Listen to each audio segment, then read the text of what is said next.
Hello everybody, welcome back to the channel. Today's video we're going to be continuing David's story. Remember last time we learned about David's punishment and how his son died only like 7 days after he was born.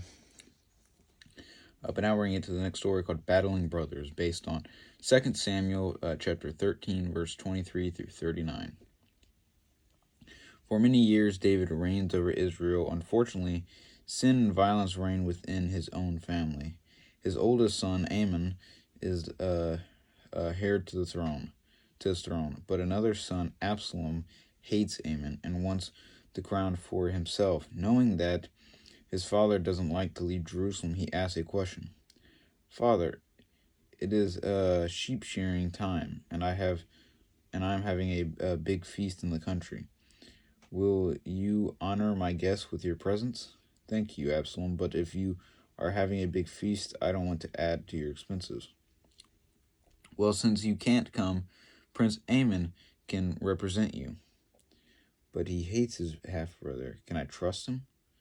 "Very well, but I am sure all my sons would enjoy celebrating the sheep-shearing festival at your house. I will send all your brothers to represent the royal interest at your feast."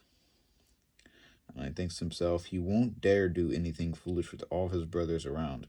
Lord, protect my sons from each other.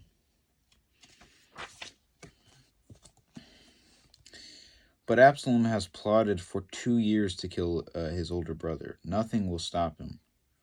"All my brothers will be here, but it will make no difference by the end of the feast. They will be too drunk to react when I give the word to kill Amnon." Absalom throws a merry feast with plenty of food and wine. Before long, the brothers are in high spirits, enjoying themselves without any worries. Absalom signals his servants. Absalom's servants come forward to do their dirty work. The other brothers and their servants flee in terror. So he figured that, they'll, with all this wine and all that, they'll be too drunk, to even know, what's even going on. And, later that night, he gives the word to kill Amnon, and all of his brothers are able to flee from the scene. So, and they were clear, so they could see what happened. So they knew what happened. They knew what Absalom had done, because he's the one who gave the word. One of the servants races to Jerusalem. "My lord, Absalom has murdered all of your sons." David tears his clothes in grief. His worst fears have come true.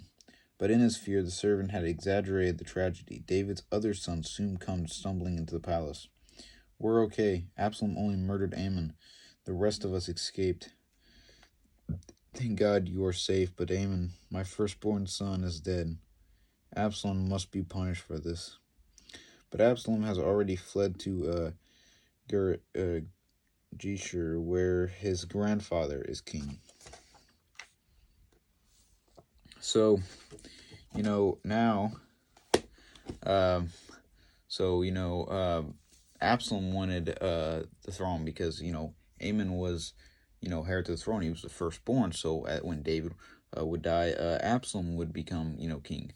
And, or Amnon would become king. And Absalom was, jealous of that. So he knew if he could get Amnon there, he could kill him. And then, he would be, heir to the throne. All of his brothers came. He's like, well, we'll just get them all drunk. They wouldn't know the difference, and they saw what he had done. So therefore, his plan backfired tremendously. God gave him the eyes to see, what was going on, to tell David. So now, he doesn't get to be king. Ammon's dead, and his father knows he must punish him as much as he, loves him and things. But he has fled to his grandfather's kingdom. And we'll see what happens. We'll see what happens next. There's still a lot to go on, a lot of chaos to go on, but we'll get into that.